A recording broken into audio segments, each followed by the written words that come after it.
pledge allegiance to the flag of the United States of America and to the republic for which it stands, one nation, under God, indivisible, with liberty and justice for all.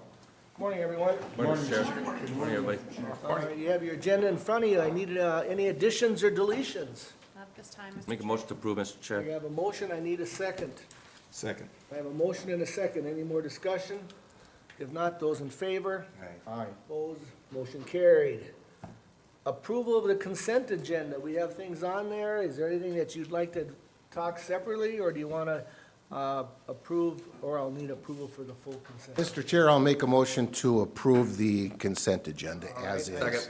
I got a motion and a second. Any more discussion? If not, those in favor? Aye. That's, roll call. Duh. It's all right. No, that Checking was this out. me. Oh. Commissioner Lemare. Aye. Commissioner Blaine. Aye. Commissioner Casper. Aye. Zelinski. Aye. Myself is aye. Thank you for reminding me. Yeah, all right.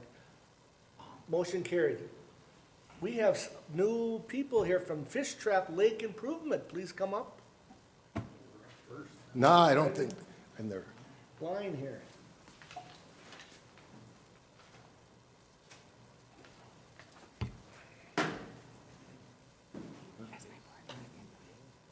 Good morning, distinguished commissioner. Good Oh, morning. my goodness, good morning. Am I laying it on too thick there? Morning. So, most of you know me, some don't. Thomas Anderson, the chairman for the Fish Trap LID. And like any years, we're always trying to stay ahead of our lake and make sure that it's the lake we want it to be. This year, we had more curly leaf than we've ever had. The vineyard was just right for growth this year. So we did have a little bit of a kerfuffle with our DNR and our surveyor. We did have a new company called Limna Pro that's been working with us that does a great job. Individual by the name of Dan McEwen. And Dan had identified around 67, almost 70 acres of curly leaf this year. Now, when we went to try get it treated, the DNR only allowed 37 acres, I believe. Isn't that correct? Yes. So, right. So we had a little talk with Dan, just trying to understand a little bit more about where his identifying of the curly leaf was, and he was a little frustrated with the DNR that they didn't think there was that much curly leaf there. So he even did a follow-up survey after all of the treatment to show that those beds were still there. He had video of the original surveying that he did. So with that, that created a lot of animosity towards the DNR with a lot of the people that had to drive their boats through that this year, because it did come up, and it did come up thick. So at our meeting in June, and Mike was at our, I don't know if you're at ours right away in the morning, but you were there for the property owners. Yep. And there were some really good discussions on that, including Blue Water Science was there talking to us and kind of making us understand a little bit what the DNR has to do.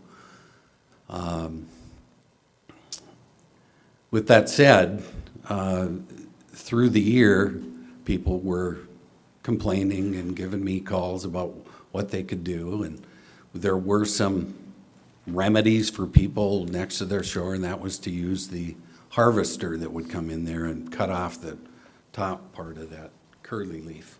And some of their natives, they had that request to try to get their boats off their lifts and not get them stuck in all of the muck there. So we did get a follow-up report Chris, you had read through that a little bit more with Dan McEwen. I did not get a chance. I've been so busy this last month here. Before you go into your financials, can you reflect a little bit more on that, or did you have that? So Dan came and did a fall survey just to kind of see where we're at. And I think we did send you guys copies of a lot of that. Yep. So you could see.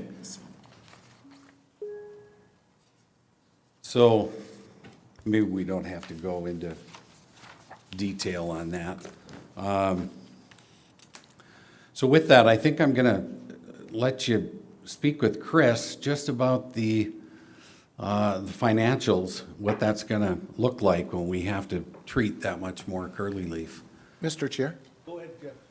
Tom, if you don't mind, Yep, before we go to Chris, yeah, 70 acres out of 400, about, right? Fish Trap is about 400 acres, is that fair to say? correct, yep. So 70, make that 100, we're talking about a fourth of the lake. Well, in the, what we would call that zone, the littoral zone, which is just at that point where the sun can get down there to let that stuff grow, yeah. So that, I believe, based on that would be about that, based on the littoral zone, yes. That's a pretty big area, and I'm It is. anticipating you know that much better than I, and the residents on the lake, not to mention the non-residents on the lake, know that much better than I. Right. And the users, Yes. obviously, of the lake. Okay, Mr. Chair, thank you. I just wanted to make myself clear on that. Go ahead, let's hear about their financials. I want money. More money. Oh, that's what financials are about. place. Our budget for the upcoming year is based on, I'm Chris Zeman, treasurer of the Fish Trap Lake Improvement District. Our budget for the upcoming year is based on the previous year's histories and anticipated reasonable cost increases.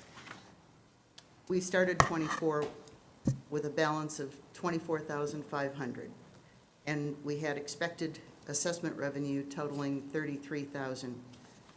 We felt comfortable that approximately $57,500 would cover the 2024 expenses and leave us with an adequate starting balance for '25. At our June 22nd annual meeting, I reviewed our LID's financial status, explaining that our account balance was approximately $11,570.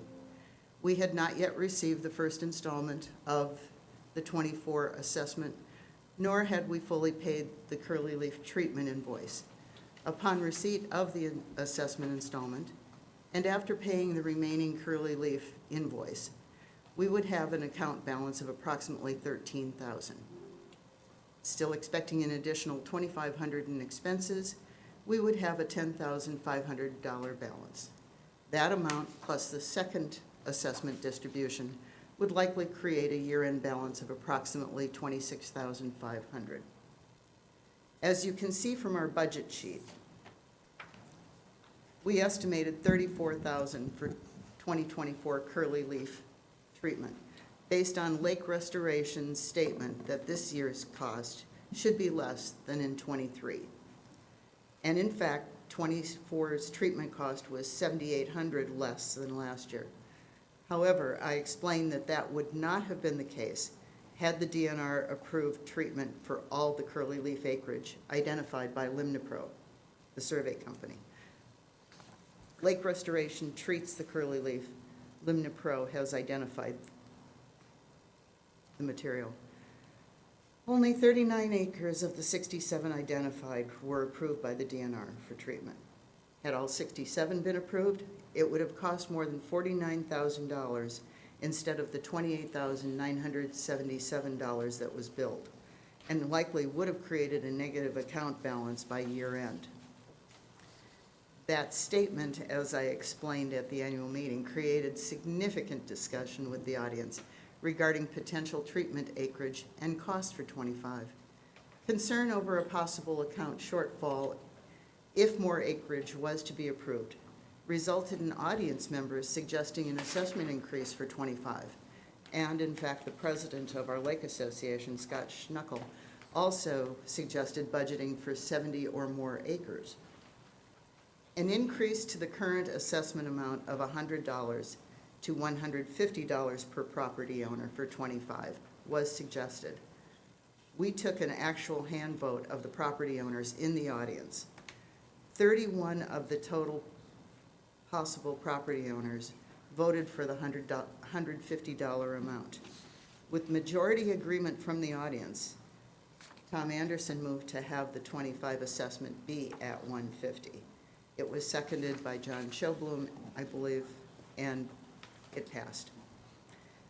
To date, our 2025 starting balance is expected to be closer to $30,800, having received the Minnesota State grant for AIS of $7,300 in this calendar year. Should you approve our increased request totaling $49,500 in assessment revenue, our total income for next year will total just over $80,000. However, you will note in the budget column for '25, the curly leaf treatment cost estimate of $49,000. This reflects the suggested increase in acreage, and in the event the DNR would approve such an acreage increase, using the budget figures before you, our anticipated 2025 year-end account balance would be approximately $21,500, not taking into account any potential grants.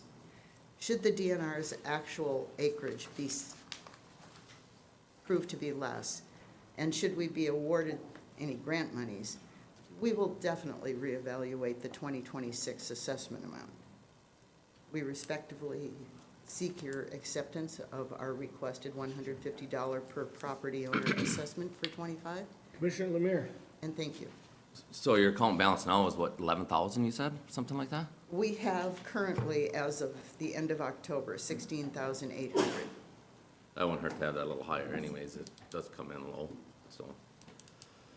We usually, Go ahead. we usually have a starting balance between $22,000 and $25,000, because at the very beginning of the year, we have our MCIT insurance. Sure.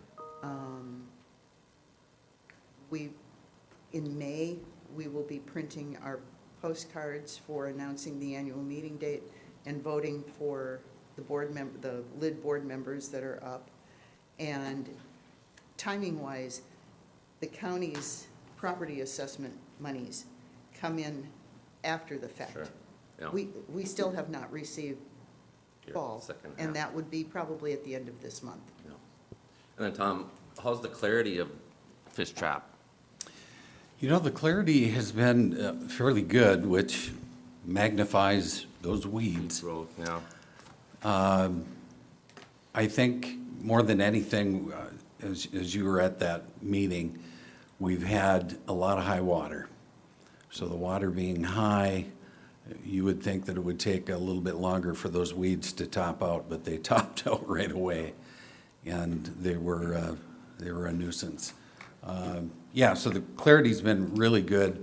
Brian Sams has been working on trying to keep that creek clear.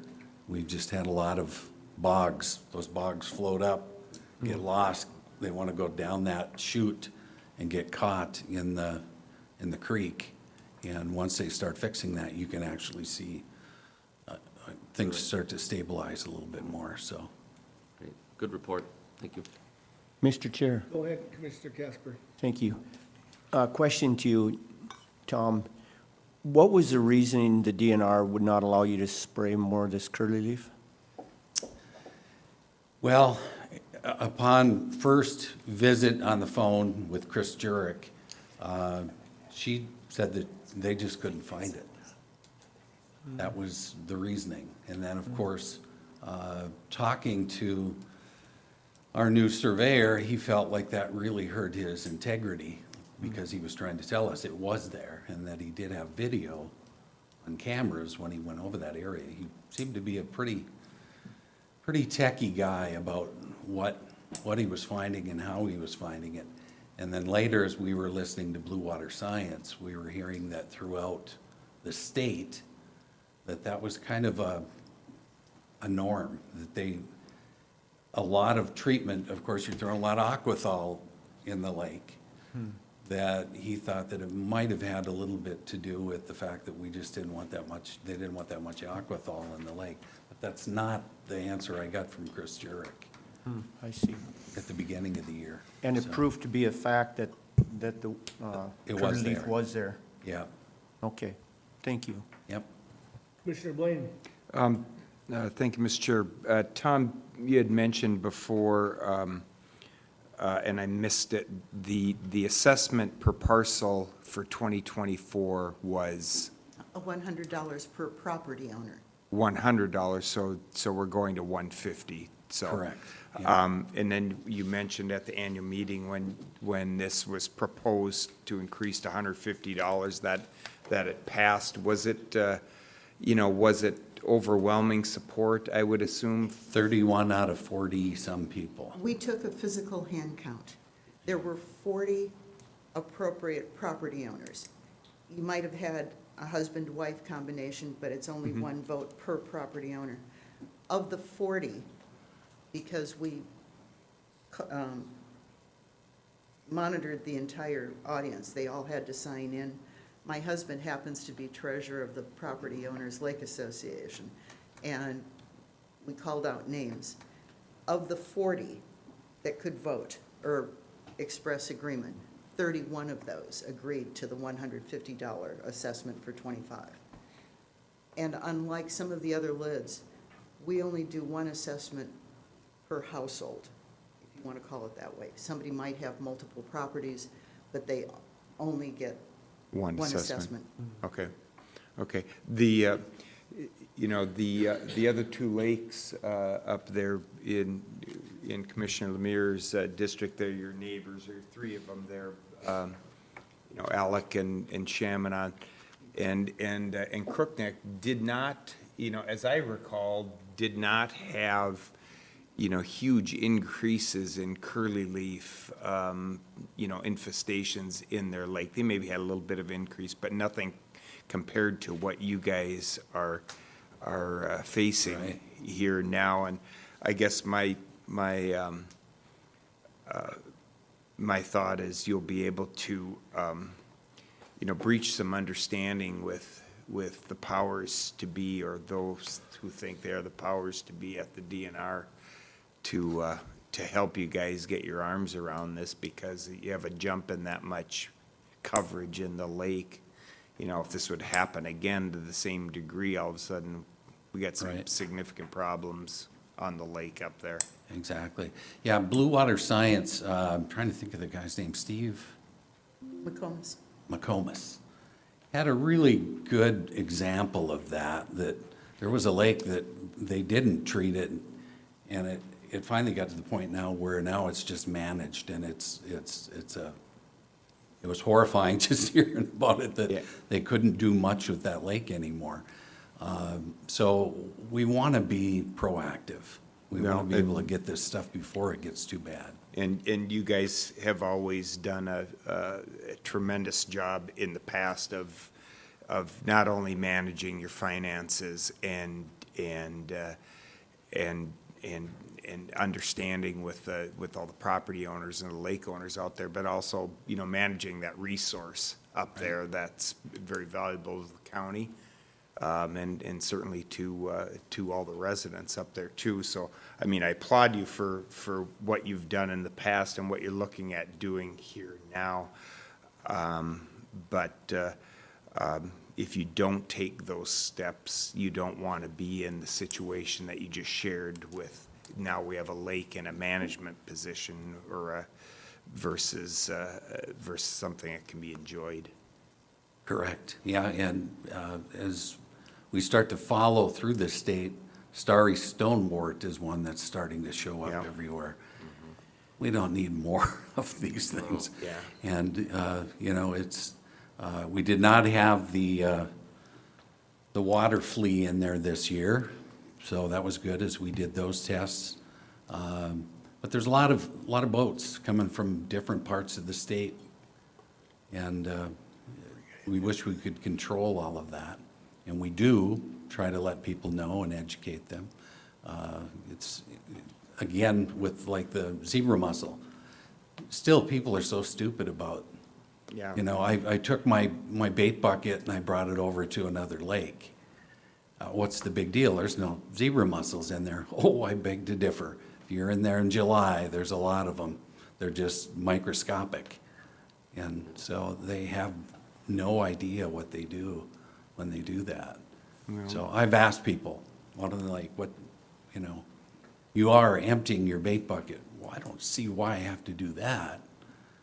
You know, especially if they have good bait and they want to use it on another lake. Right. It's just, yeah, those are the Education. problems. Commissioner Lemire?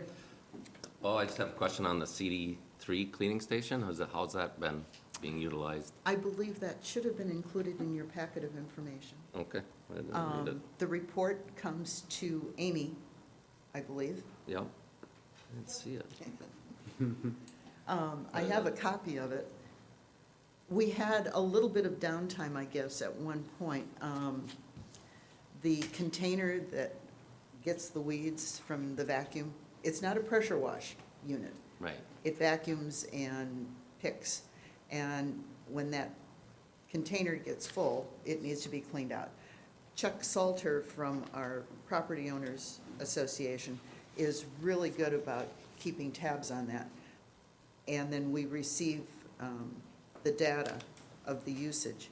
The problem was the cleaner, we think, may have inadvertently placed a cover over the motor that was just laying there, and the motor burned out.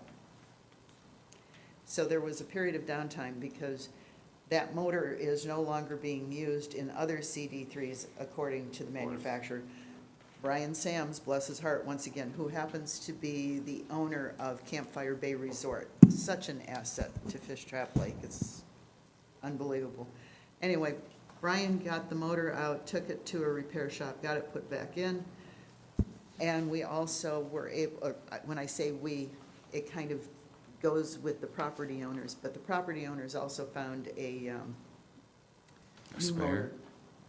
And that's sitting as a spare in the event that the other one quits working again. But I was surprised at the usage level, really, on the vacuum. Okay. People do seem to use it. And for this year, we had an extreme amount of lack of zebra mussels. It was throughout the lake, as people were pulling in their docks and whatever.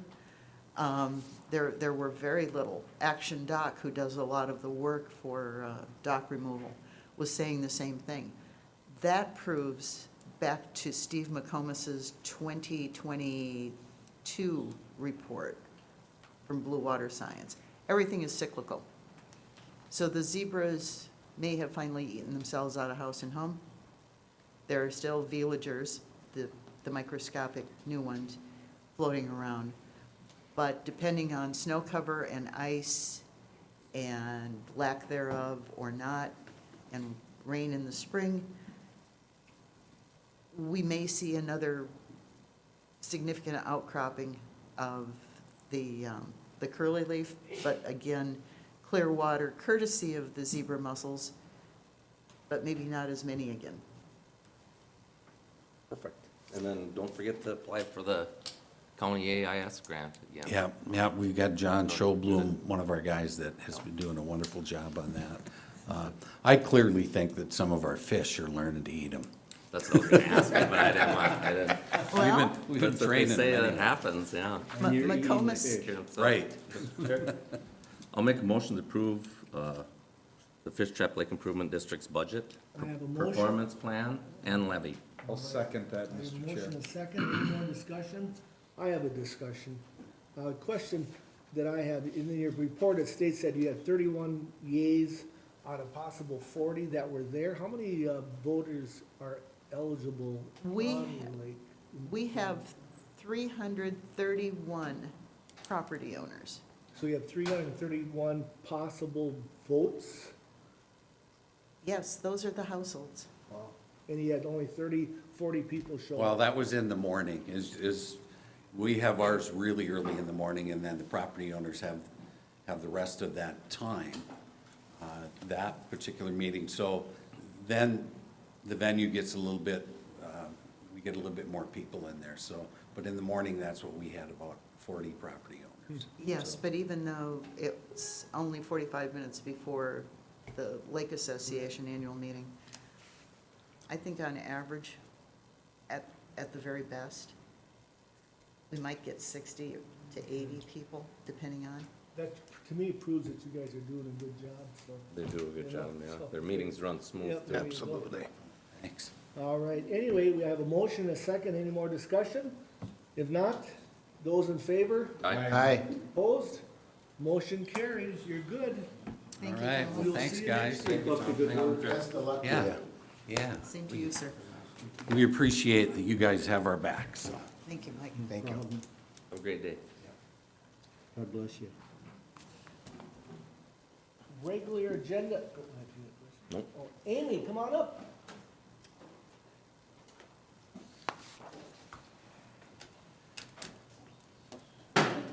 Good morning, Amy.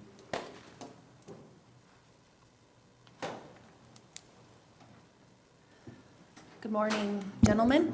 I'm Amy Kowalczyk. I'm the Land Services Director. What do you have for us? Well, I have many things for you, but the first one I have is Erin Cordes from the University of Minnesota. I'll invite her up. Come on up. I've invited Erin today to chat with you about manure digesters. As you know, this is on the horizon in the state of Minnesota, and we are looking at what we need to know in order to develop some ordinance standards for that. So I've invited Erin to give you some information on that. So, and I think we've got her PowerPoint up, so I'll just turn it over. Come on, Aaron. Good morning. Thank you for having me here today.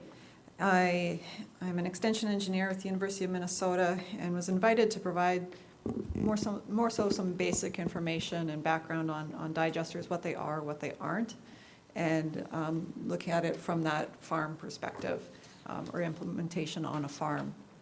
And so in summary, where we're headed with this presentation is that manure digesters decompose the organic material in a feedstock. They come in a lot of different shapes and sizes. And what they produce, in addition to some gases, is a digestate that is ultimately managed very similar to manure. Next slide, please. Whenever we talk about manure management systems, I like to introduce them as a generally three-part system where you have collection, storage, and then the utilization, which ultimately cycles back, right, through the feed, back to the animals. In some cases, the collection storage might be the same system. It might be a barn if the manure storage is underneath the floor, but we have these three systems. Ultimately, to keep the nutrients, to keep the bulk of that manure within the cycle, we are looking at appropriate application and utilization. If we have our storage and collection systems designed right, to store and minimize losses, then we still need to apply it right and use it right, right time, right place, the 4 R's. Next slide, please. When we add in a treatment system like a digester, I like to emphasize that in a way it's a pass-through system. A digester in most systems will operate in between that collection point and that storage point. That manure may reside in that digester or in that treatment system for a period of time, but ultimately the digestate flows through, or the outcome of that digester, this digestate has to be stored and then re-enter that manure management system like regular manure, let's say. Next slide, please. If it is there are cases, or there have been promotion of, let's say, community digesters where multiple farms come together in a digester opportunity where the manure is brought off farm, brought to a treatment place or a digester, but that manure or that digestate still needs to be stored and is in many cases brought back to the farm. So just a little bit different configuration, but it's still in many ways a pass-through. I like to emphasize the pass-through system. Next slide, please. Digestion at its core is about decomposing the organic material. In a very simplistic equation, what we're looking at is sugars on the left-hand side of that chemical formula, producing carbon dioxide and methane. And so when you look at those chemical symbols in there, it's mainly the carbon, hydrogen, and oxygen. And there is no mention of nitrogen, there's no mention of phosphorus, the other primary manure nutrients. That's not to say they don't change, but the focus of digestion, the focus of other manure treatments is usually this organic material. There is a two-stage process, and that's where digesters are slightly different from our regular manure storage. When we have manure, we have a lot of volatile or these carbonaceous materials in it. Whenever there are acid-forming bacteria that will transform these solids into organic acids, and if we have the appropriate mix of methane-forming bacteria, that's when we get that transformation to the useful gases from a digester perspective of methane, carbon dioxide, water, and trace gases. When these two types of bacteria are not in balance, that is when we can have odor issues. When we have a general manure storage, whether it's a deep pit or an outdoor manure storage, we aren't managing for these two different types of bacteria. And so we still have the start of this digestion process with the acid-forming bacteria, but the methane-forming bacteria aren't in balance. And that's when we can have some odor released from manure. So a digester process is meant to manage this system and transform the majority of those organic acids into the useful products. Next slide, please. So anaerobic digestion is that consumption of organic material. In manure, we have this organic material plus nutrients, and we have a given volume. Digestate, in theory, or in very simplistic terms, is still that nutrient, still has that nutrient, still has that volume. It will still have some organic material. But the point of anaerobic digestion is the breakdown of that organic material. So it does not remove all organic material, but that is the focus of it. And some nutrients are transformed to different forms. So any nitrogen that is bound in some organic material, for example, will be more available forms like ammonia or nitrate in the end. But theoretically, the amount of nitrogen, the amount of phosphorus is still there before it goes into the digester, or after the digester relative to what went into the digester. Next slide, please. There are many different types of configurations. The first three are the ones that we primarily see in practice. The last two are more on a lab or theoretical basis at the current time. So as a little bit of a background primer into what these three are, next slide, please. A covered lagoon is probably the simplest of the different types of digesters. When we have an outdoor manure storage, we can fairly simply create a digester by covering it. The cover is usually a synthetic material. It could be concrete or it could be some other type of material, but it's meant to form a barrier to that gas production.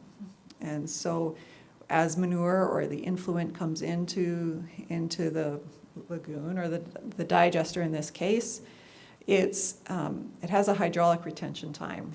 That's HRT, and that's generally with these types of systems closer to 60 days. That manure resides in there. The anaerobic bacteria break down that manure, that organic material in the manure, produce some gas, and then that digestate still has to flow out of a system. So where I've seen covered lagoons in practice, we often see two cells or two different manure storages side by side, where the manure flows into one, and then the digestate kind of overflows into, not overflows, but goes through a planned overflow into the second storage. It is one of the lower costs, still expensive, but one of the lower cost and lower technology and relatively easy to construct versions. Cover maintenance is a challenge. It does have a relatively large footprint, and as you can imagine, when you have that manure going into that covered storage, you do get still some solid and nutrient accumulation, which is very hard to agitate or keep moving. And so from my experience, most of these covers that I have seen go on have been taken off because there's just been too much sludge buildup underneath them. So there are some ideas on how to prevent that, but that's what I've seen in practice. Next slide, please. Complete mixed digesters are more complex, and as the name suggests, there's mixing and there's usually some heating to provide a better environment for those methane-forming bacteria, for example. It's a shorter window that the manure resides in there. So manure is constantly coming into these digesters, and then the size of them is designed to hold, let's say, 15 to 20 days of that manure production, so that at the other end, that same amount of manure that's coming in is also going out. That's what's meant by that hydraulic retention time. With these complete mixed digesters, there is a mixing requirement. It's just simply more complex, but you do get a more carefully controlled output from them. They also aren't as subjective to our Minnesota winters as the covered lagoons. Next slide, please. And then the last type that we typically see are called plug flow digesters, where there still may be some mixing or heating, but the design of them is meant to promote some internal mixing, where there's usually that manure coming in, and there's a set of baffles that the manure goes up and down to pass through, which provides that residence time. These, the picture down in the bottom is one from this area, a plug flow digester. Has a 15 to 30 day hydraulic retention time, and these are very proven with dairies and work well with manure that has a higher solids.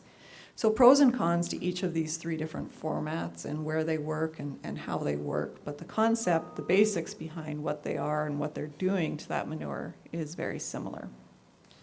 Next slide, please.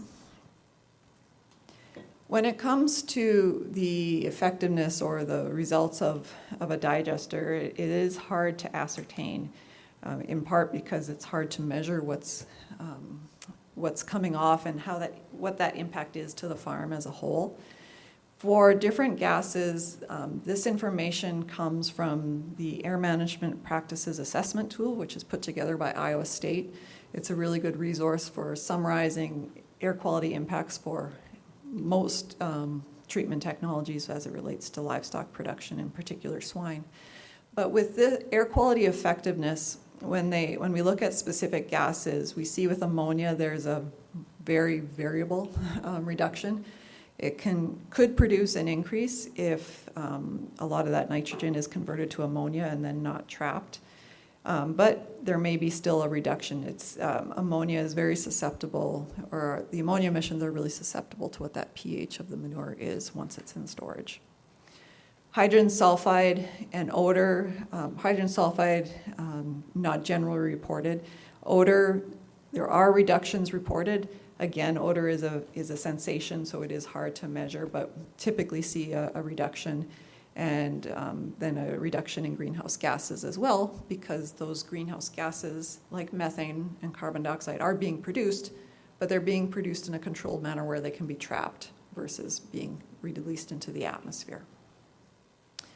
Next slide, please.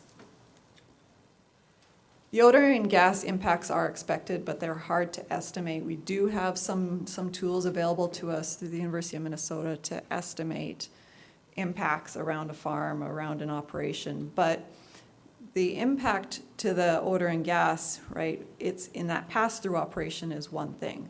What's the odor and gas release from that digester itself? Theoretically, it's all sealed up and there shouldn't be a lot of emissions, but that is a pass-through and that manure still goes on to the storage. And so when we look at the odor and gas impacts, we still need to consider what the impact is on that manure storage. With the reduction of that organic matter, there should be a reduction in the volatile material that produces the odor, that produces the gas, but we don't have a lot of data. We can look using the offset tool, for example, at, well, what if there is a 25% or 50% reduction in odor, how does that change a particular odor annoyance frequency distance? So that's a lot of terminology related to this specific tool. What I wanted to emphasize is that We can look at potential impacts to odor impact with some tools, but we could use some more data to make it a stronger assessment. Next slide, please. I do want to bring up one point that I think is often overlooked in several conversations I've had this year about digesters, right? We look at the design and we look at the management and we look at the implications for gas credits or natural gas credits, for example. But one of the aspects that is often looked is the implications for biosecurity on farms. So in this day and age where we have different diseases threatening animal populations, different diseases for different, or different pathogens for different animal populations, I think it is important to recognize what the implications are for the animal health as well. Next slide, please.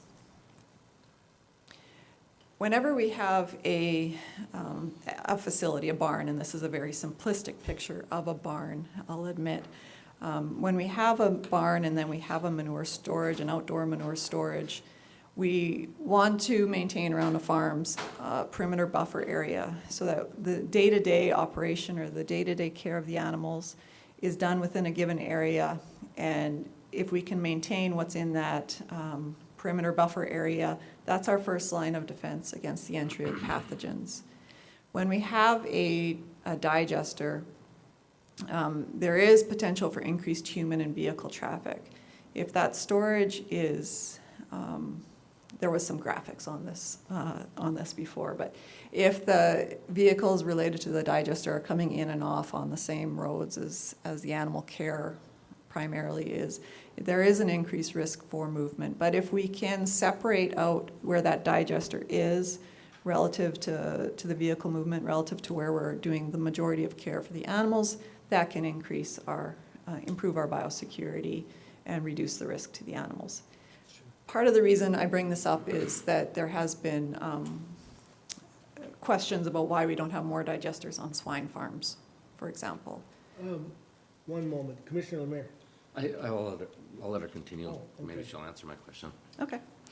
There is why we don't have more digesters on swine farms. They do have underfloor manure storage to begin with in this area primarily.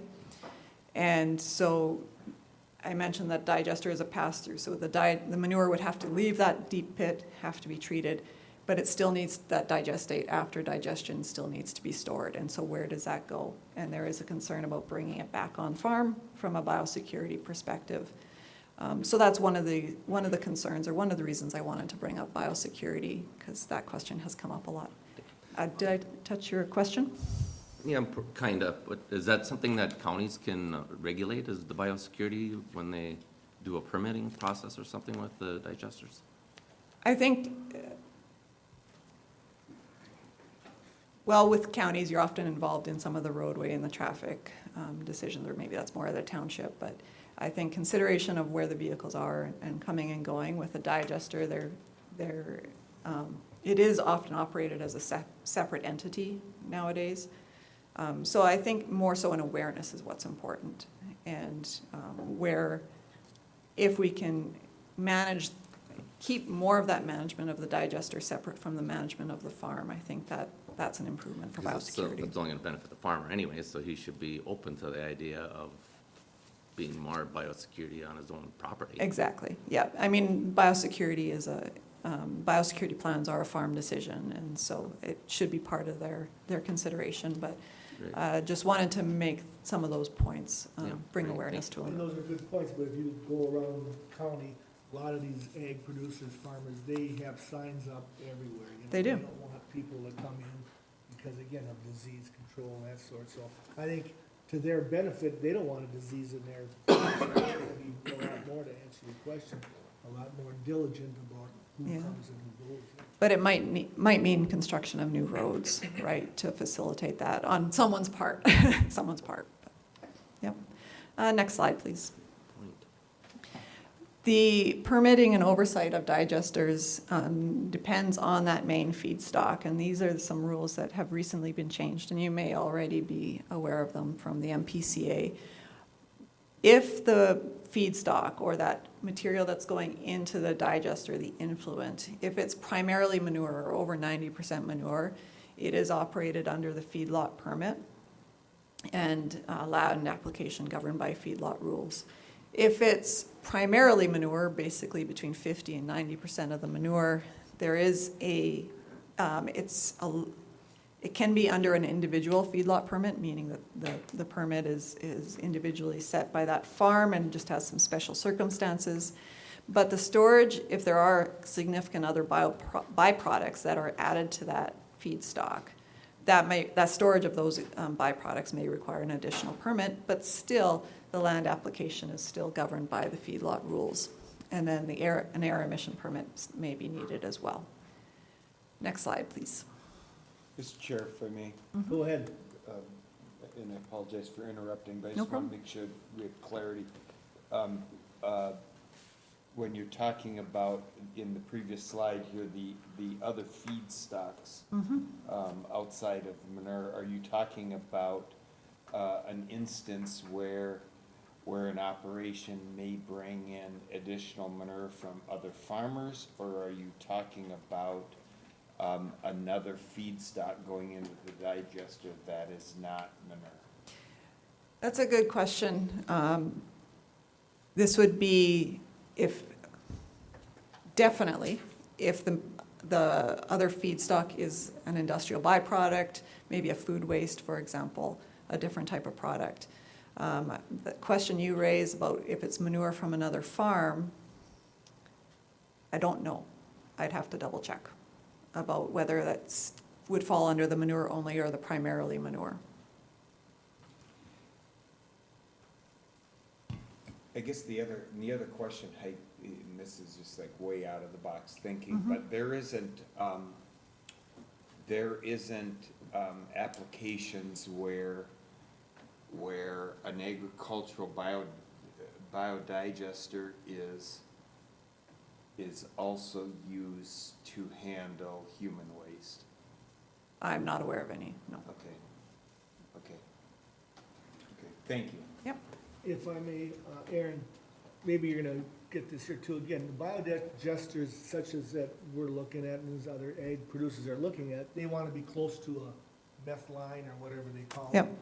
So, are you aware of any in the state that maybe are 4 or 5 miles away that they build their own line? Because, I know some of them may wanna do that, where then you might have the possibility of more of a spill, as they say, or whatever, because of that. Are you aware of anything like that in the county or in the state? So I'm not aware of any specific examples. If the manure the natural gas is being moved, if the farm is a distance away, right, there's 2 options. One is to extend the pipeline to feed into that main line for the natural gas, or it's about moving the manure closer to a digester that's closer to the line. And in the case of manure moving, I'd say what I hear more of, not necessarily from Minnesota, but around the country, is more, it's a trucking operation. And so movement by trucks. And so the risks of trucking manure are I don't have any statistics for frequency of spills by any means, but that's what I've typically seen versus, let's say, pumping the manure those 4 to 5 miles to a digester that's closer to the line. But I'd say it's more likely that the natural gas pipeline there'd be a feeder line. Right, that's what, they wanna build closer to them because then they can feed into it. Yeah. All right, thank you. Yep. Next slide, please. There we go, yep.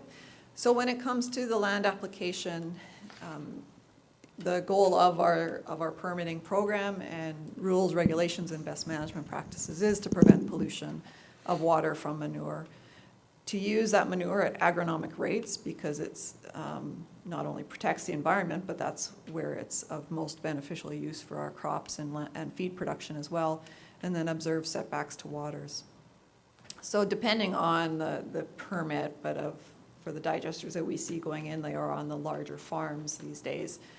They will need to test the manure for nutrient content and keep records of applications and test and manage soil phosphorus and have nutrient management plans, which means applying that manure at agronomic rates to meet the needs of the crop. Next slide, please.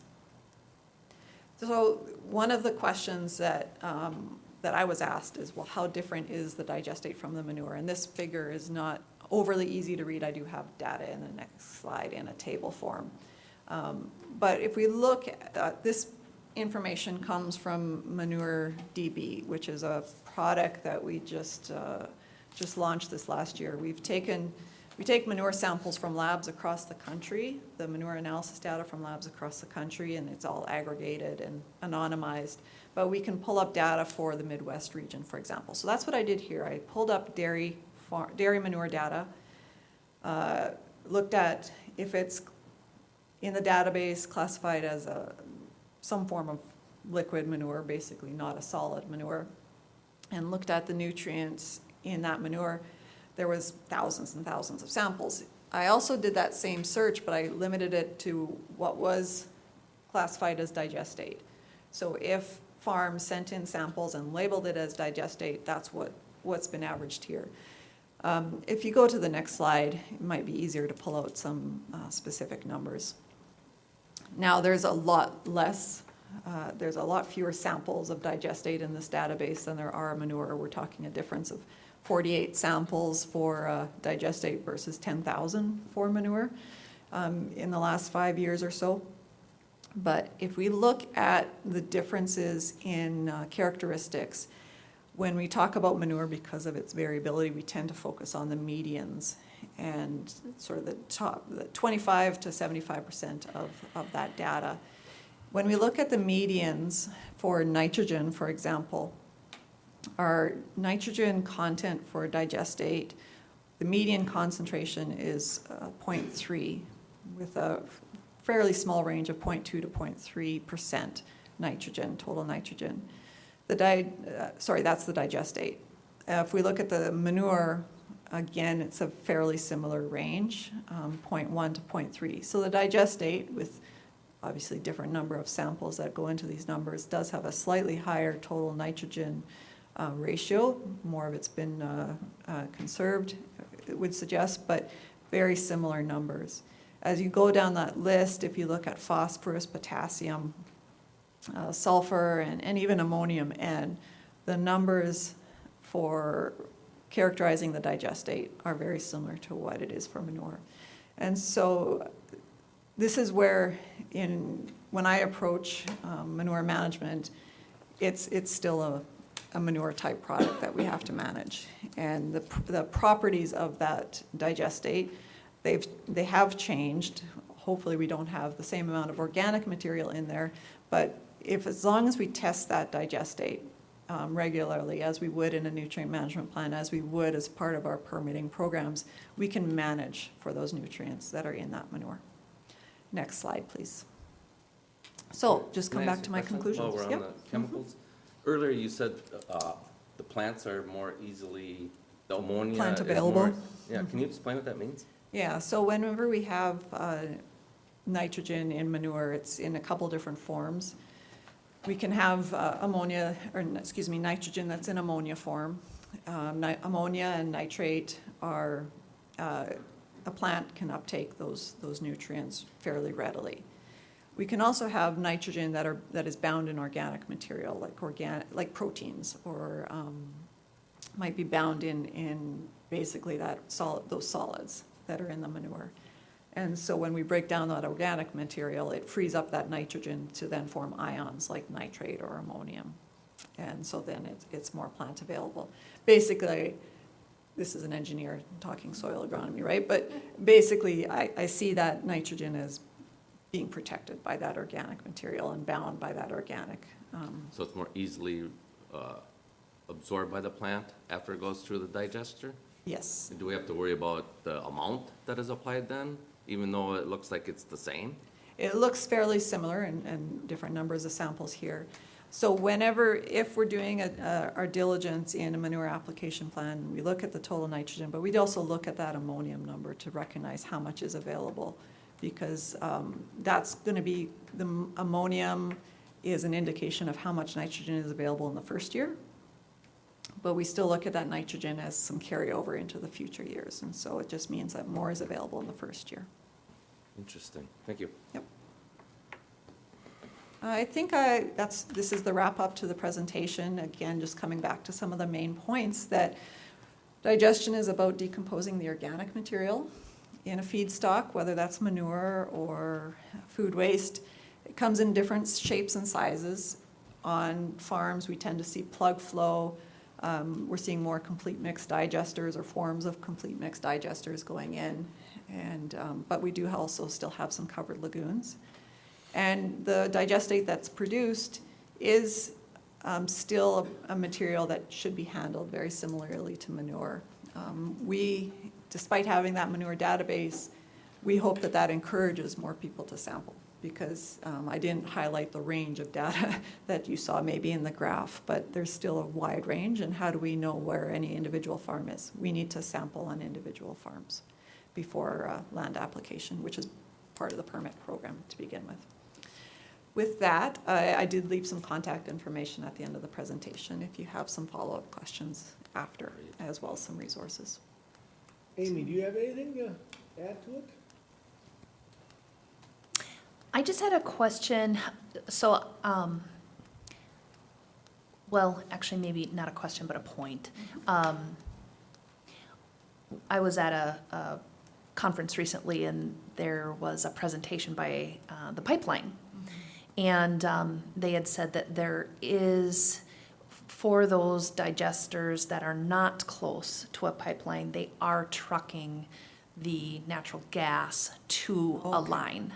And so, so when we have a digester that is not situated on a line, then the actual gas is being trucked then to a receiving line. So that was Thanks for clarifying. yeah, that was a piece that I had learned from the pipeline.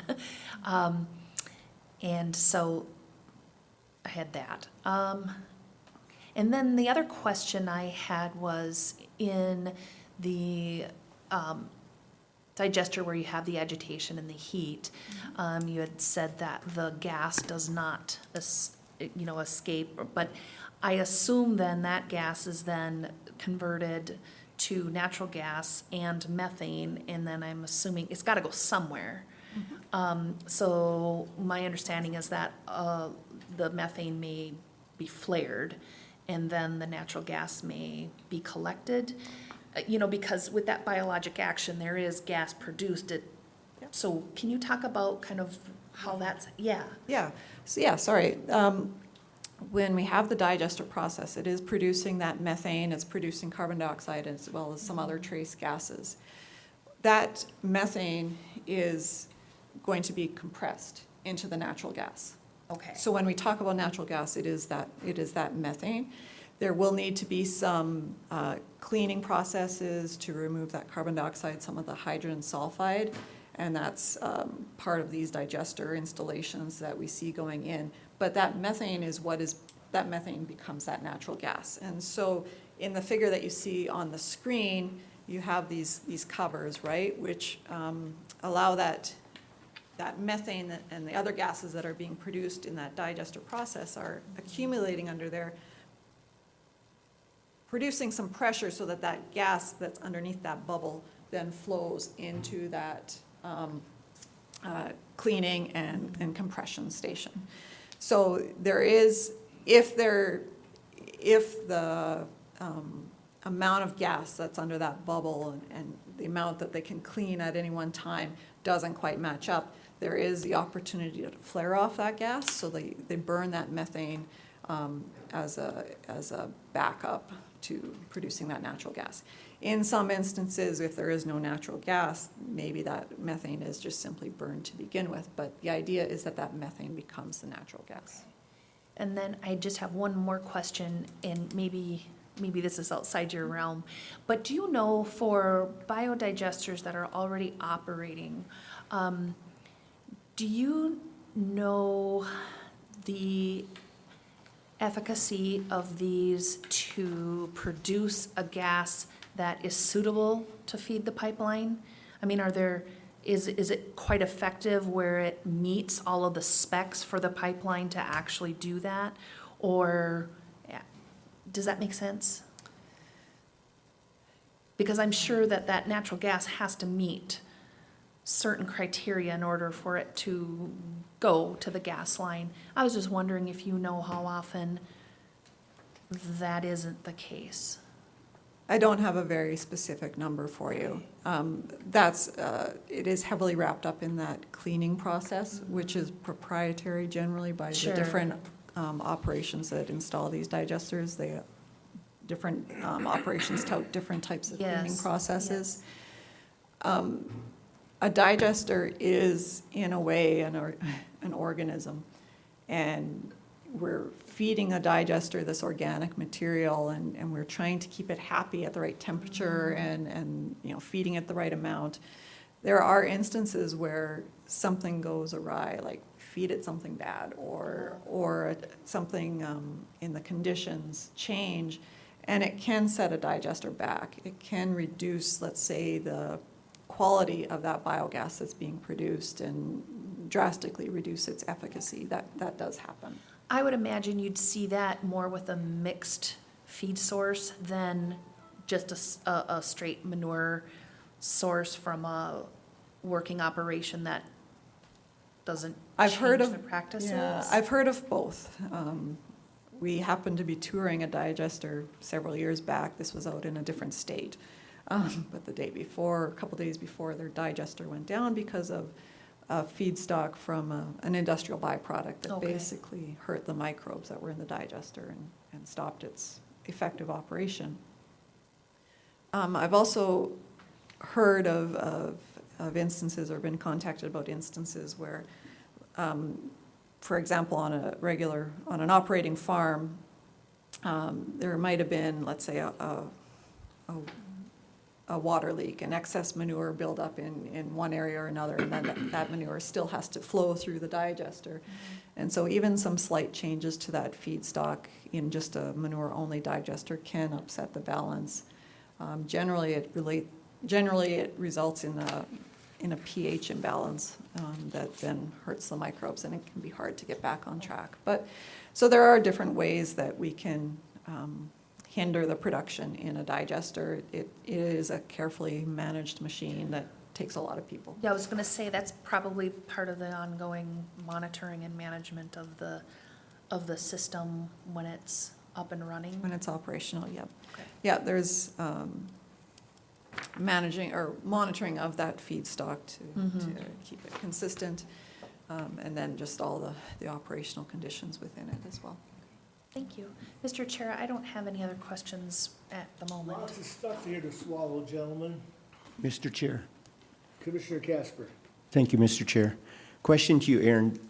So have we heard you to say that if testing is done properly on the digestate, that it can be used reasonably by these farm systems?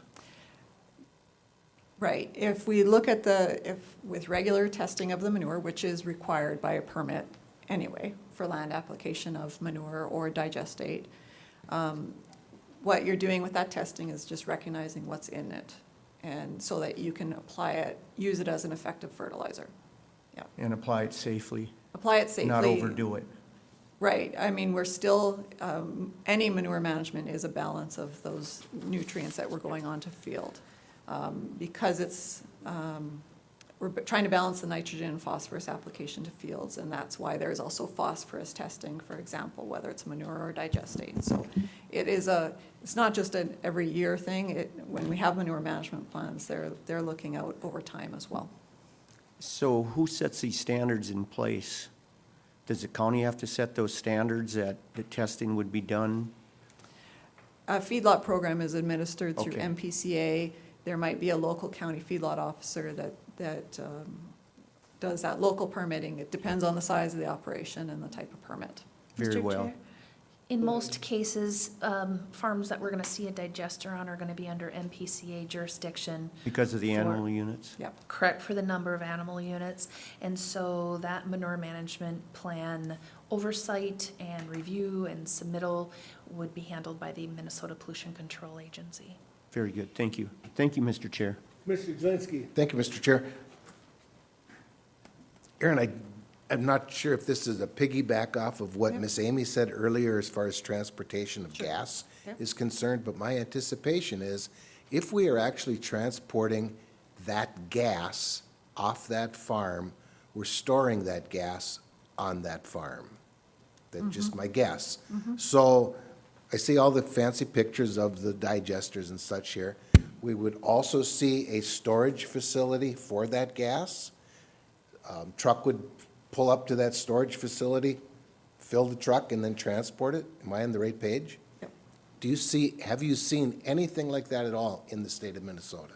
Have I seen a system with that storage and Yeah. transportation? I haven't personally. Okay, very good. Are you aware of any? I'm not aware of any in the state, but that's not to Nope, say there that's isn't. fine. Nope, that's very good. Thank you. That's all I have, Mr. Chair. Commissioner Blaine. A couple questions, if I may. Yep. In your graphs here earlier, you showed that the nitrogen and phosphorus level really doesn't change significantly, whether it's in the manure tested going into the digester or coming out as digestate. But you did mention that there is a difference in the composition of that nitrogen and/or the phosphorus from going in. Especially nitrogen, yeah. Especially nitrogen, okay, and so I'm looking at this as,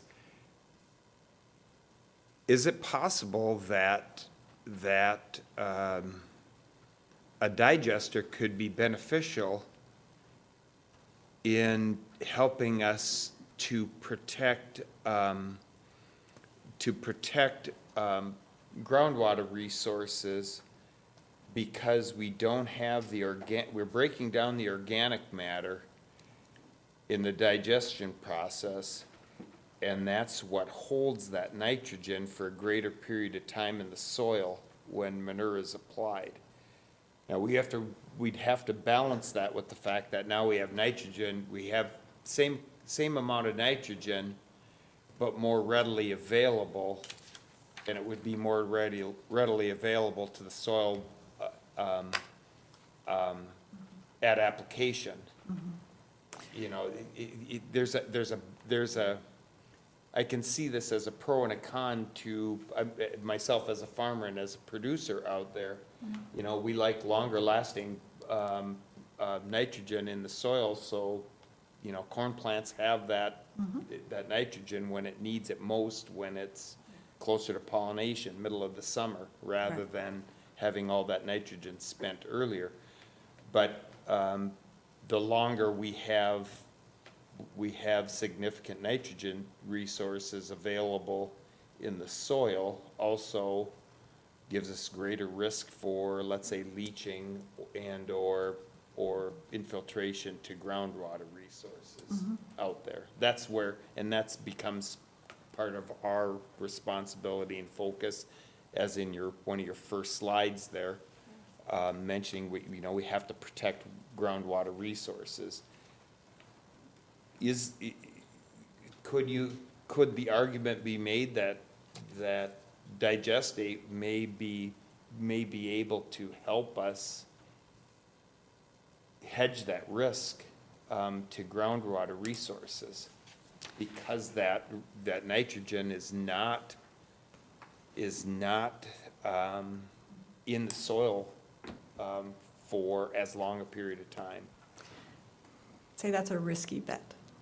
Okay. And the reason I say that is that there's a lot of variables behind that bet.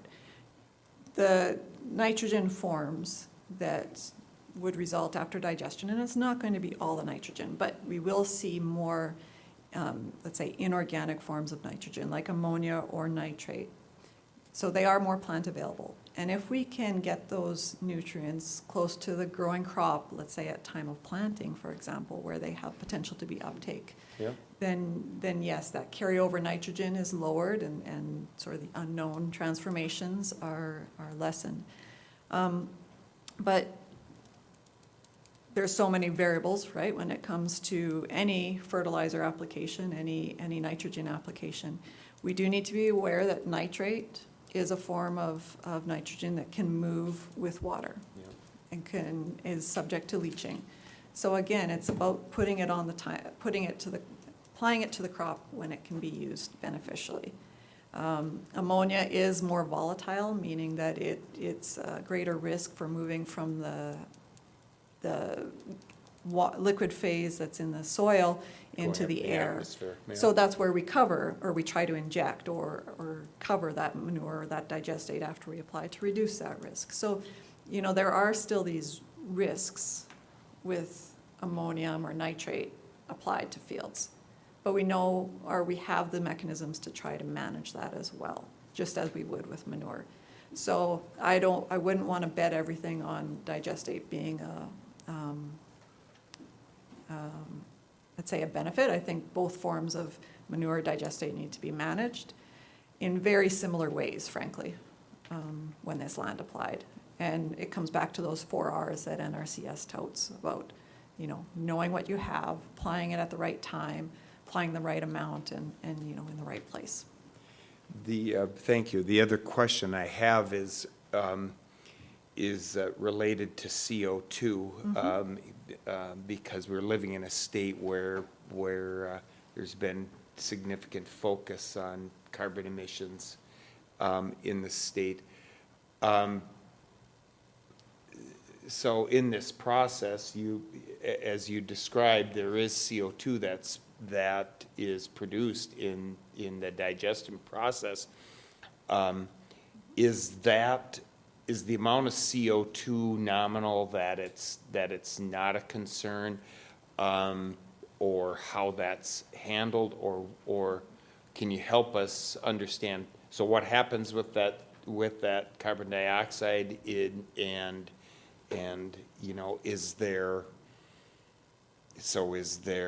is there enough out there that it becomes a management issue in having a digester and dealing with what are we doing with the CO2?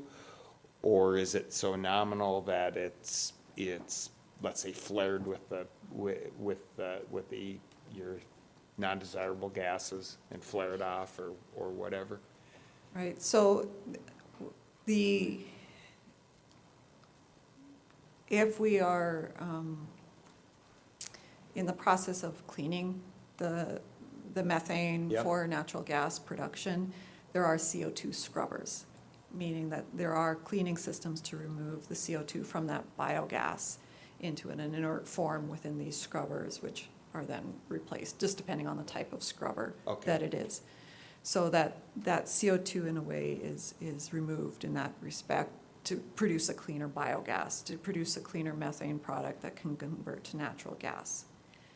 The flare system is used when that methane, that biogas mixture can't feed into, let's say, the natural gas Line. system Okay. effectively, right? If it's an excess, then it's burned off. And so in that case, the methane is what is burning in that flare.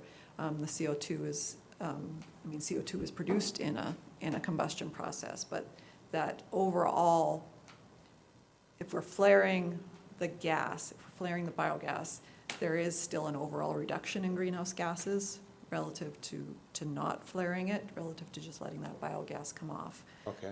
But it is going to be a different set of products in a flare. So in essence, then, the issue of CO2 production is basically addressed in the scrubbers, in that cleaning process within the biodigestion. Yeah. Okay, very good. Mr. Chair, that's all I got for you. Lots of information, very Good presentation, though, again, gives us a lot to chew on, I think, here the next week or months or go from there, so. I'm sure we'll have many questions moving forward with this, so. Well, and I'm happy to take questions after, and I will follow up on that one about if multiple manures are combined, is it considered a manure only or a mixed feedstock? I'll try and get some clarification on that. And I'm sure we'll ask Amy to ask you, or however, we'll Yep, get there for sure. somehow, Aaron, so we appreciate this and we appreciate your time. Thank you. Thank Thank you you very very much. Thank you. Gentlemen, you want a fiver, or do you, are we good? Take 5. Let's Why take a wouldn't we? All right, there we go, 5 All right. it is. Thank you, Amy. Uh-huh, Oh, you've got many other things. I He has do. lots of things.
All right.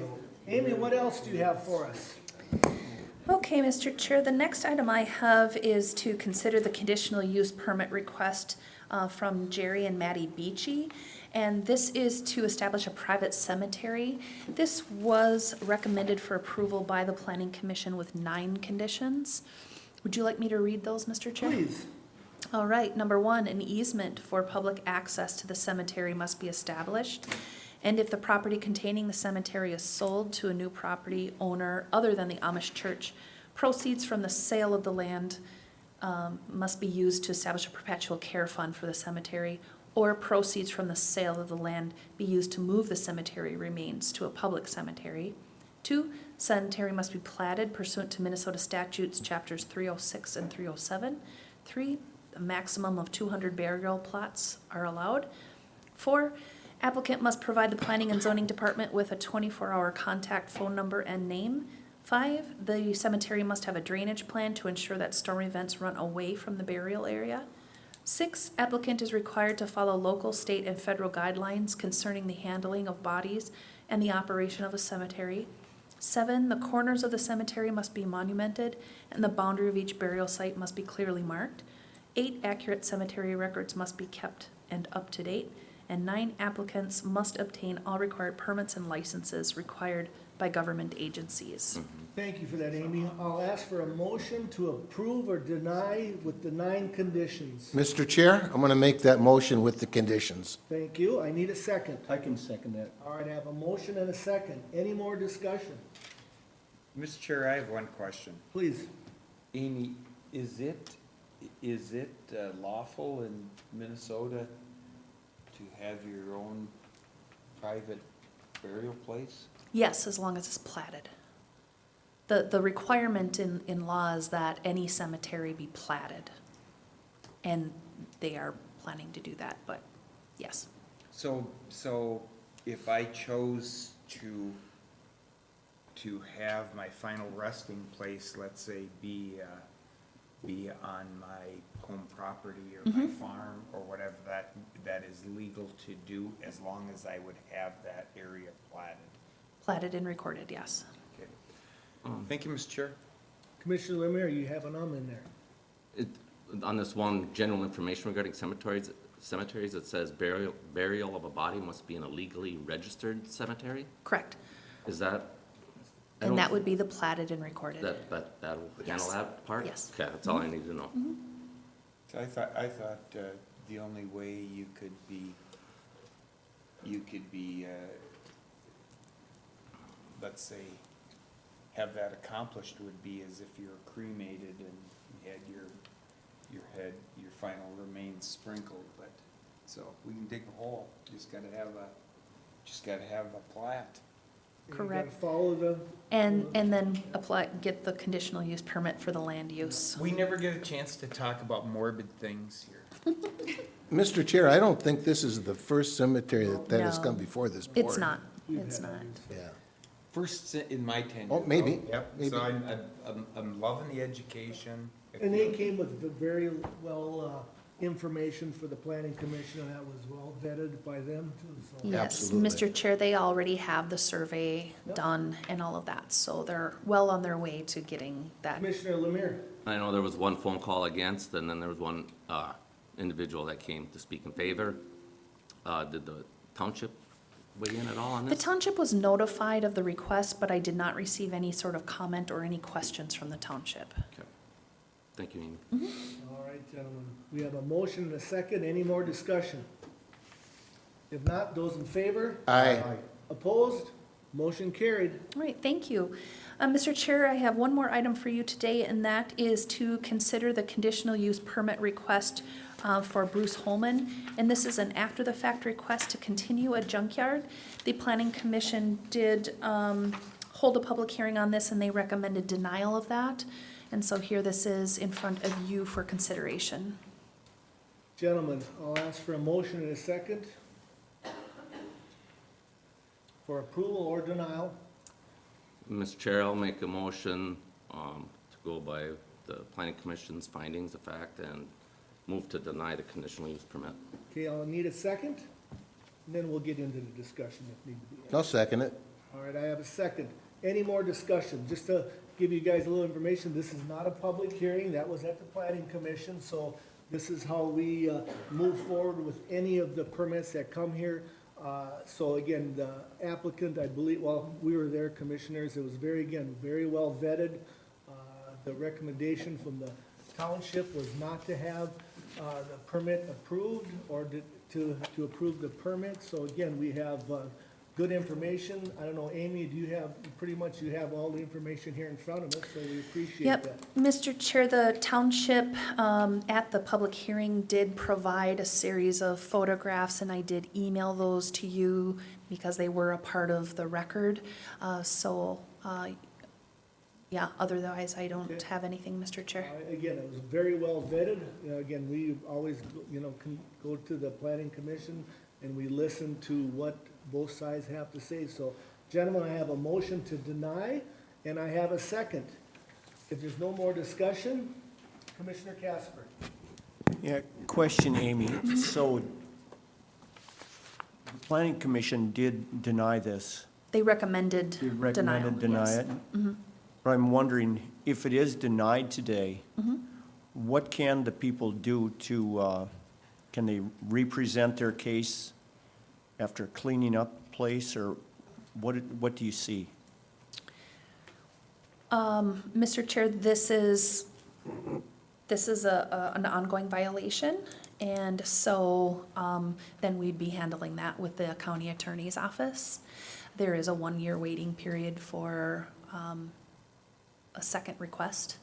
So we would be more than likely working with the county attorney's office.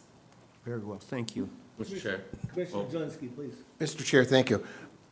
Amy, I just have a question, Yes. and I too was at the planning commission meeting and heard clearly that Mr. Holman lives on this property. Yes. That there is no water on this property, that there is no septic on this property. Should this be turned down, if you will, as the motion is stated? And I'm just asking, You heard to turn it down. You said. no, No, I should this understand. motion be turned down, and that's the motion on the table, what would happen to Mr. Holman as far as his living residence? Mr. Chair, what's in front of you today is the junkyard. Yep. If I may interrupt, Commissioner Zelinski, we have to focus what we have in front of us, so what happens after the fact, that would be Okay, another. very good, thank you. Thing, so I just want to let you know. Yep, that's fine. We always have to look at what we have. Yep, I'm good with that. Commissioner Lemire. Yeah, I just want to explain why I'm going to support the planning commission's recommendation, and that's because, A, the criteria questions answered by the applicant, some of them don't even pertain to the property that he's discussing. He talks about the fertilizer plant and their trucks. It has nothing to do with what the excessive burden on roadways will be from him, which the township supervisors talked about. There was damage to their roadways, parking in the right-of-ways, and storage on the township right-of-ways. They were adamantly against the applicant. They said they tried working with the individual and received no feedback. Also, part 2 of the conditional use criteria questions is the request detrimental to the use and enjoyment of other properties within the vicinity of this area. And we heard from the neighboring property, who owns a home there, that there's multiple things that deterred their enjoyment of their own property. Debris in their yard, disturbance of the peace from individuals that are supposedly, which, let's hearsay, I know, living on the property, unsightliness of the stacked vehicles. And here's a list of all the calls from the police department that were sent to the place, multiple violations of different things, harassment, civil matters, unwanted subjects, suspicious activities. And those are just 2 of the 5 criteria questions that have not been followed. That is the main reason why I will be voting to deny the And application. to follow up with you, Commissioner Lemire, yeah, this has been all discussed at the planning commission about the violations, about what the neighbors said. So again, in my opinion, again, I was there listening to it. It was very well vetted. So again, on the table. We have a motion to deny it. Any more discussion? Commissioner Blaine, you got that question, look. Yeah, I do have that question, look, because I have a question. So, Amy, there is a place within our ordinances where we do permit salvage yards. Yes. Okay, That was your only question? that is my only question. All right. Okay. Any more conditions? Any more discussion about this matter, about this permit in front of us? All right, I have a motion, and I have to make sure I say this correctly. I have a motion to deny the permit in front of us. Those in favor? Aye. All right. Opposed? Motion carried. All right, the permit has been denied, and we move forward. All right. Thank you, Mr. Chair. Thank That's you. all I have. That's all you have? Yep, that's all I Appreciate have. Thank you, Amy. Thank you, Miss Amy. it. Extension report.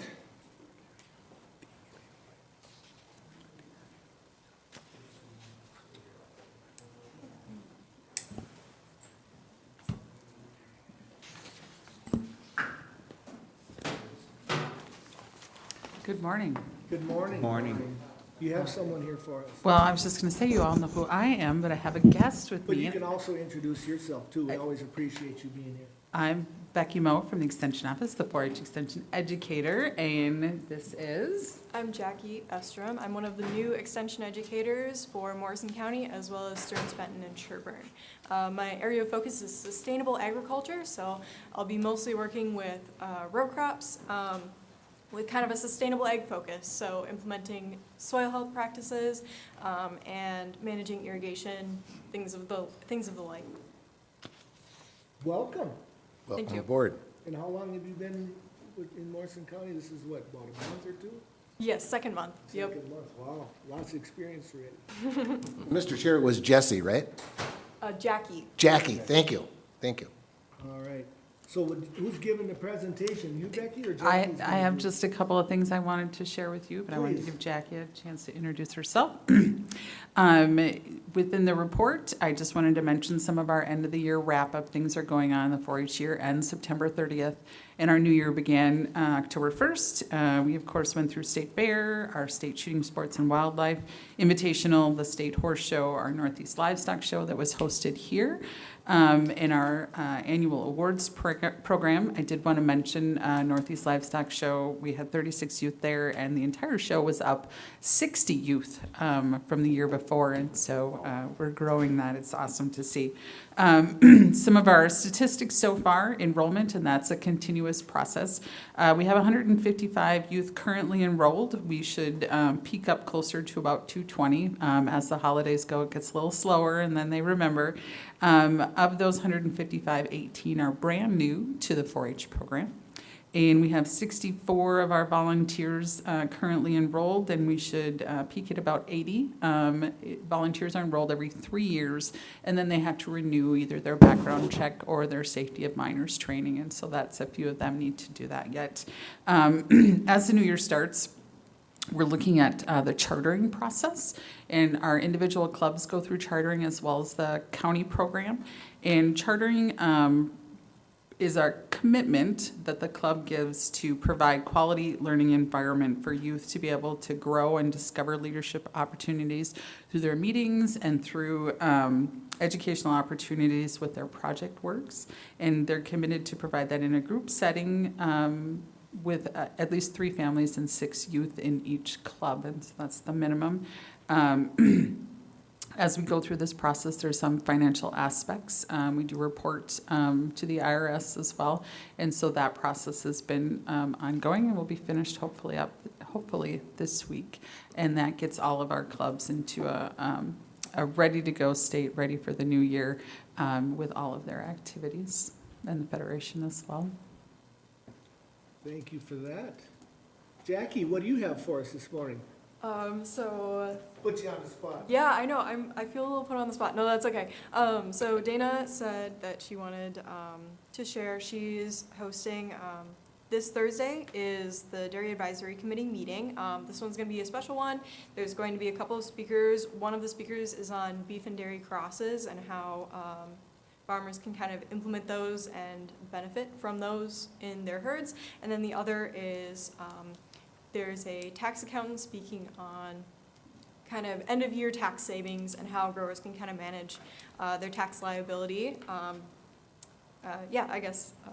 You reduce did their- great, Jackie. We Yeah, appreciate the information. For your first time in front of the board, do you have any concerns, or not concerns, questions, comments for either of these ladies? Mr. Chair, if I Go right may, ahead, Commissioner Lynn. Jackie, I'm happy and excited for you in your role with Extension and that relationship with Morrison County, but I want you, this board wants you to be successful in serving the producers here and all the residents in Morrison County. And I just want to extend to you my willingness to help you however we can to help you be as successful as you can be. Please don't hesitate to reach out to any of us who represent differing parts of Morrison County here. You'll play a vital role, not just with the producers, but with all the residents in the county, and I don't want that to sound like a daunting task, but It is. But it is. You and you know, and you found out through, even through the interview process that, this is the area of the state that's very diverse, and there's a lot of opportunities there. With every opportunity comes a challenge. With every challenge comes opportunity. I know you understand that. As I said before, I want you to be successful. And we all want you to be successful, so we're willing to help you however we can. Please don't hesitate to reach out to us, and we love it when you get the opportunity to stop by. So thank you so much. Thank you, Commissioner. Anything else? Great information. Again, welcome aboard. Appreciate it, Jackie. Thank you. Take care. Ladies, have a great day. Have a nice Thank you. Thanksgiving You if we don't too. see you. Yes. Happy Stay safe. Thanksgiving. Tony's been waiting patiently. Morning, Tony. Morning, Tony.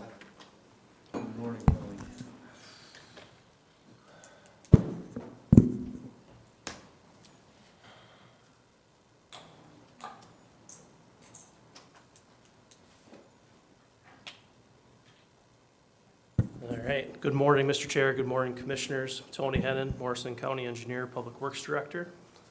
Good morning. I've got a handful of contract items for you this morning. We're going to start with our contract 312. This is a contract with Redstone Construction, our SAP 049601031. This was a bridge reconstruction project on CASA 1 over the Swan River. We let this project about a year ago, last December on 12/20. We reached substantial completion here in October, on the 22nd of October.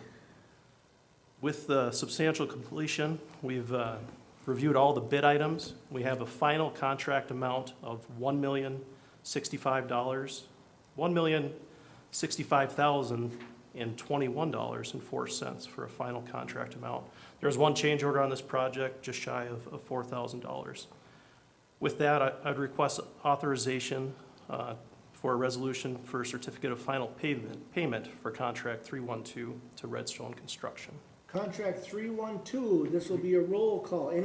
Mr. Chair, I'll make a motion that we approve of this resolution for contract 312, and that payment will be made. Second. I got a motion and a second. Any more discussion?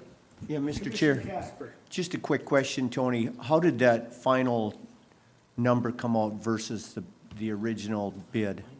We came in at 100.01%, so 0.01 over, but that includes that contract change order. Okay. So we had a change order just shy of $4,000 for additional turf establishment out on the site. I see. So essentially about just shy of $4,000 more than what was originally bid. So very tight on $1 million project. Very good. Thank you, Tony. Thank you, Mr. Chair. In I got a motion very and a good, second. Commissioner Blaine. in a very, very good-looking project at completion. Just, Is this in your district? yes, and just a couple miles, south of the farm, but when you look at the improvement that made, and we have an increasing amount of traffic on one, especially heavy truck traffic there, but when you look at how beautiful that road looks there with that bridge now in place, makes that a safer crossing of the river in just south of Cable Road here, or County Road 12 in Morris County, so. And just Awesome for your work. verification, it's right out of Sobieski, that bridge, is this what is correct? Is this what I'm thinking of, or is this the? 6 was. No, Sobieski. this That is, was one that last year. that was the one over County you- County Road 6. This is on County Road 1. This would be just south of Cable Road on County Road 1, straight south of the Flunsburg metropolis, so. Okay. Little further west. Flensburg Metropolis. Okay, you got my views there. All right, gentlemen, this will be a roll call. I have a motion and a second. Any more discussion? If not, Commissioner Casper. Aye. Blaine. Aye. Lemire. Aye. Zelinski. Aye. Myself is aye. Motion carried. All right, our second one here is a review of contract 315 with Marvin Treader Incorporated. This was our box culvert projects this past year on County Road 220, County Road 237, and CASA 37. Project number CP 049-037-001, project 049-225-016, and project number 049-237-013. We let this project last March on the 14th. We reached final completion on the 30th of October. Our final contract amount came in at $1,180,538.75. This project also had one change order on it. That change order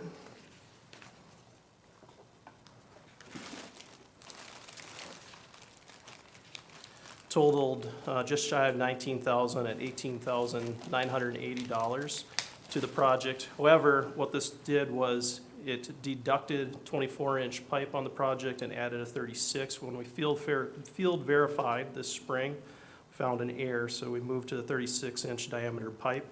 So the net cost, because of the 24-inch pipe didn't get installed and just the 36-inch pipe, was roughly $2,000. Overall, this project came in at underneath 98.61% of the contract total. All right, gentlemen, I'll ask for a motion for contract number 315. I'd make a motion. I have a motion, I need a second. I got a second. Any more discussion? Again, this will be a roll call. If there's no more discussion, Commissioner Jinsky. Aye. Blaine. Aye. Lemire. Aye. Casper. Aye. Myself is aye. Motion carried. Our next item is our actual first contract letting for the 2025 contracts, or construction season. This is contract 316. This is a box culvert, multiple box culvert project. So it involves SAP 049-599-065, which is for Boo Township, 049-646-007, 049-646-009, and 049-646-010. So we had this bid letting at the beginning of November on the 7th. You can see the project locations there. If you go to the next slide here. Our bid results came in very favorable. We had an engineer's estimate on this contract for $1,374,741.50. We had a lot of interest, 6 different bidders. The low bidder came in at 13.85% underneath the contract, and the high bidder came in at 39%. You'll notice from the low bidder, we had some very tight bidding right behind them. So low bidder, Marvin Treader, $1,184,302. But then our 2, 3, and 4 bidders were very tight at 1.27, 1.28, and then 1.3. So that tells us we have a pretty clean plan set, we believe, competitive bidding.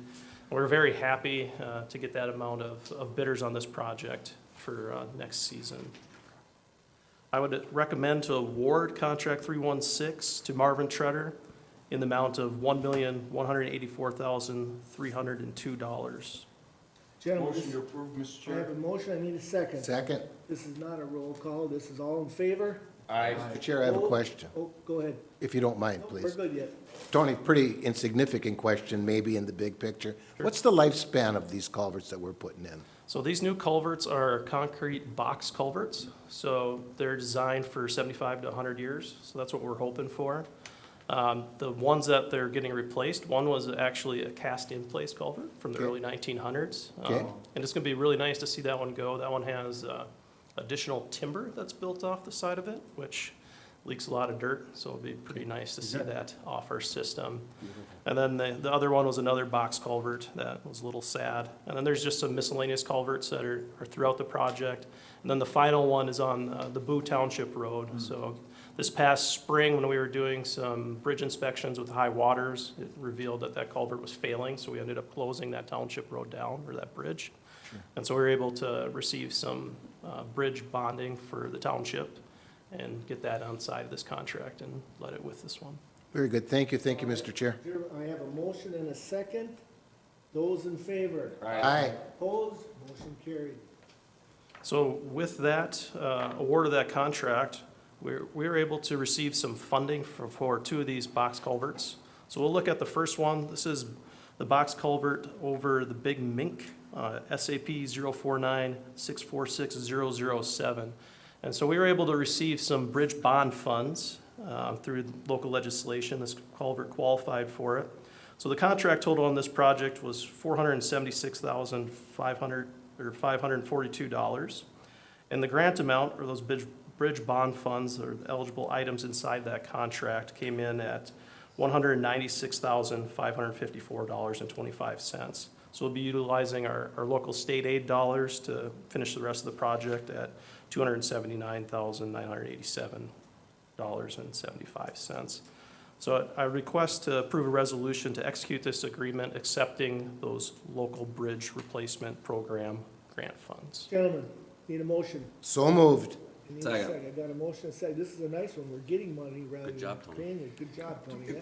Appreciate that. Mr. Commissioner Glenn. Chair, I would have a question. So this is bridge funds coming in for this bridge project that was part of what we had just discussed or just passed, correct? Correct, yes, sir. And so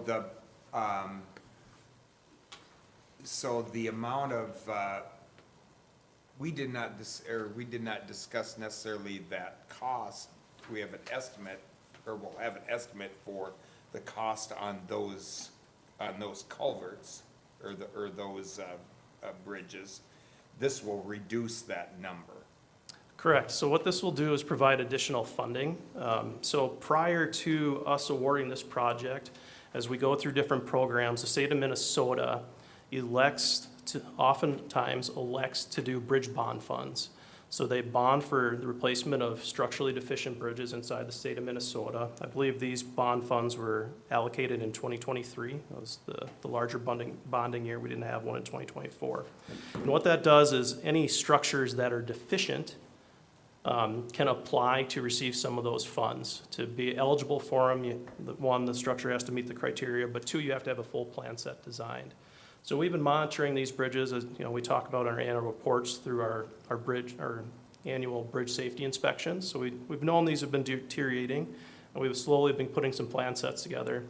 Last couple of years, we've started to reach that criteria. We built the plan set out, and then this past spring, we applied for these funds, and we're able to receive them. Excellent. And so as we program our overall construction season, we had an anticipated amount of funding that we'd receive for those structures, and that was included inside of our full transportation program. Gentlemen, any more questions or comments? I have a question, Mr. Go Chair. ahead, Commissioner Casper. Tony, on 46 there, are you saying that the bridge is good on the Platte River? That one won't need to be replaced? Is that correct? That's in a different location. So this one specific is the Big Mink. Okay. No, I'm wondering about the Big Mink. That road is kind of coming unglued there. Correct. Yep. There have to be a lot of excavating. Is that what needs to happen? So that section, that that portion of CASA 46 is probably, or is anticipated to get done in 2026. So what we're doing is we're getting a lot of the culvert work in front done. So we'll get these boxes installed. One of the other contracts inside of this contract that we just awarded included some culverts outside of these culverts that are considered bridges. So in the state of Minnesota, any structure, whether it's a physical bridge or a culvert that exceeds 10 feet in span, is considered a bridge. And so when we look at all these, we had 2 different locations, including, or 3 if you include the Boot Township box culvert, that are considered bridges, which makes them eligible for these kind of funding if they're deficient. And then also inside of that, we had a non-bridge structure, or culverts, and those aren't actually boxes. One was a cattle pass to update a cattle pass for some of the farmers that are utilizing that portion, and then some other culverts. And so with this work, we'll have these culverts completed, and then in 2026, we're anticipating repaving that section to put the road back together completely. Very good. Thank you, Tony. Sir. Thank you, Mr. Chair. To make it in my simple terms, we're awarded this contract for 1.184. Mhm. We're getting government money or whatever from the state of 196,000 For this structure. for this structure. That comes off that price, maybe, yes, no? And then you said there's a match. Does that match include this 1.1, it matches a, what is it, 290-some thousand? So we're, to kind of unravel that a little bit, the contract has multiple projects on there, Right, yep. okay? Some of those include these boxes. It also includes a township. So of the awarded amount of the 1.184 million, the township box culvert is included in that at 6.5, at $168, almost $169,000. So that's included inside of that million. So those funds will be coming from the township. I guess they'll be coming through township bridge funds on behalf of the township. So those aren't county liabilities. The rest of the contract, so roughly $1 million, is the combination of our state aid funds that will be paying for this, and then these outside bridge bond funds that we're incorporating into it. So when we look at our program overall, we have a pretty good inkling on what kind of funding we receive from these grants. So how they're set up is specific items on a plan set are eligible, and some are not. So the actual box culvert, the structure itself is eligible, but the pavement over the other side is not. So we already know that we're gonna be incurring those costs. So when we put our plan set together, we have a list of eligible items and non-eligible items. So the eligible ones are what's covered on this grant, and then the rest we're anticipating covering ourselves. And so when we look at our program overall, we take how much CASAF funding we're anticipating receiving for the year, and then we parcel that together. And as these different contracts come together, that's how we rearrange our transportation program. So say this would have came in really high, and we had a lot of CASAF funds that we'd have to utilize that the grant wasn't covering, I may not be able to pave a different road utilizing those CASAF funds, if that kind of makes Yeah, sense. it does. Yep. And then, All right, gentlemen, anything else? I have a motion and a second. Did I get a motion and a second? Yep, all right, those in favor? Aye. Opposed? Motion carried. all right, and then our last one is for the other box culvert structure on CASA 46. So this is 049646009. This is another box replacement. The contract total for this SAP was $299,716. Of the eligible items for the grant funds, that totals $110,471.25. And then we'll be utilizing our CASA funds to cover the rest of those items, or your matching funds, at $189,244.75. Gentlemen, this will be a roll call. Need a motion there, I'll Yep. give you one. I'll need a motion first before we get to a roll call. I have the motion. I need a second. I got a motion and a second. Any more discussion? This is a roll call. Commissioner Lemire. Aye. Blaine. Aye. Casper. Zelinski. Aye. Myself is an aye. Motion carried. Thank you, Mr. Chair. That's all I have, unless there's any questions, anything else. Gentlemen, anything for Tony? Again, thank you very much. Good job, Tony. Appreciate it. Thank you, everyone. Thank you, Tony. Thanks, Tom. And committee, we're moving right along. What days do we have assistant administrator? November 24th through December 7th. 24th through December 7th. All right. You know what? I'm just gonna keep on picking on Commissioner Zelinski till the end of the year. Excellent. All right, Commissioner Zelinski, what do you have for us? Starting on the 25th at 10 o'clock in the morning, I'll be in the city of St. Cloud at an SECB planning meeting. The 26th, 8:30 in the morning, we've got a planning meeting right here in the boardroom. And at 6 PM, we have PCBOA also right here in the boardroom.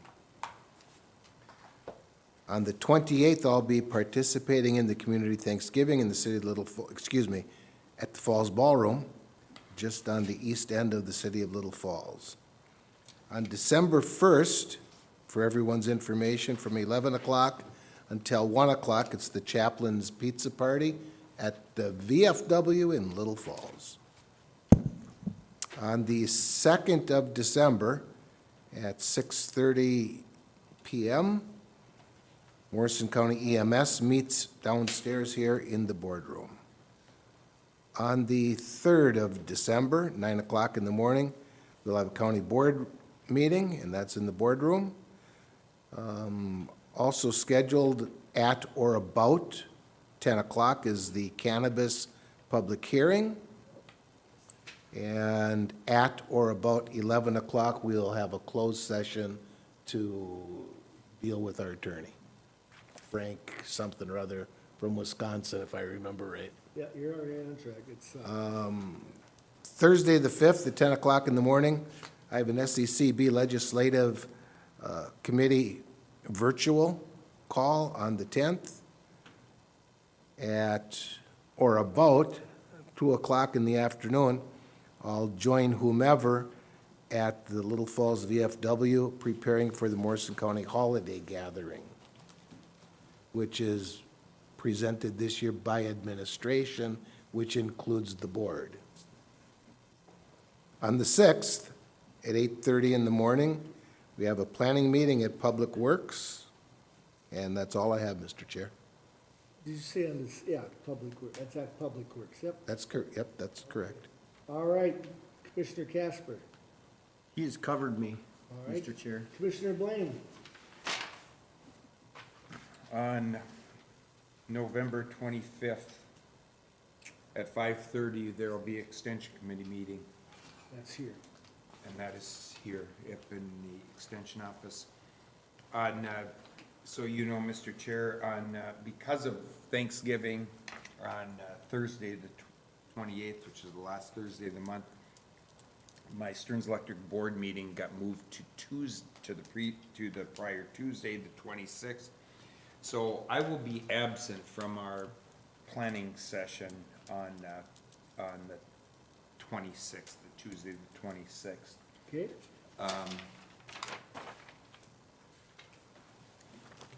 Mike and I will be at the Rosemeyer meeting on the 2nd.